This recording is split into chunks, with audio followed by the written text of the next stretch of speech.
Zovem se Aleksandar Stevanović, dolazim iz Tehno Art Beograd, škole za mašinstvo i umetničke zanate i ja sam profesor filosofije.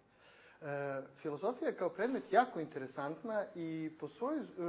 po svojoj ideji zapravo usmerena ka tome da kod dece razvije osjećaj smisla, razumevanje života i one besmrtne kategorije lepog, istinitog i dobrog. Mogu da kažem da u nastavi primenjujem različite tehnike i metode o kojima bih mogao jako dugo da vam pričam, ali sad baš neću time predugo. Suština je u tome zapravo da se nastava u ovom obliku u kome danas postoji mora promeniti tako što će se okrenuti prema ličnosti učenika. I ličnost učenika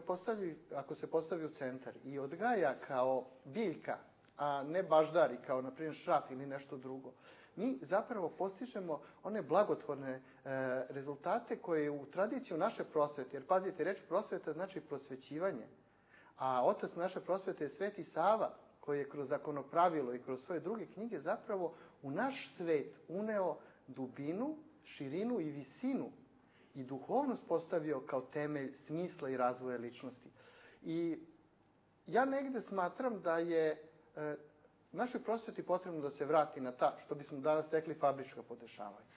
Da je zapravo to uvođenje tih kategorija plemenitosti, lepote, istine i dobrote ono što je od suštinske važnosti ne samo za decu, nego i za našu naciju koja se nalazi u jednom stanju potpune razbijenosti smisla. I smisao kao pokušaj zapravo da se lično unutar nas razvije ono što je dobro, istinito i lepo, doživljavam i u ovoj nagradi, u Srpskoj nastavničkoj nagradi Prosvetitelj, kao pokušaj da se okupe oni ljudi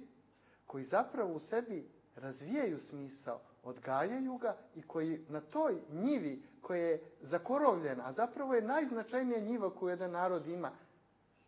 a to je prosveta, uspostavljaju onu blagotvornu ravnotežu koja je potrebna da bi naš celokupan habitus mogao da ima smisla.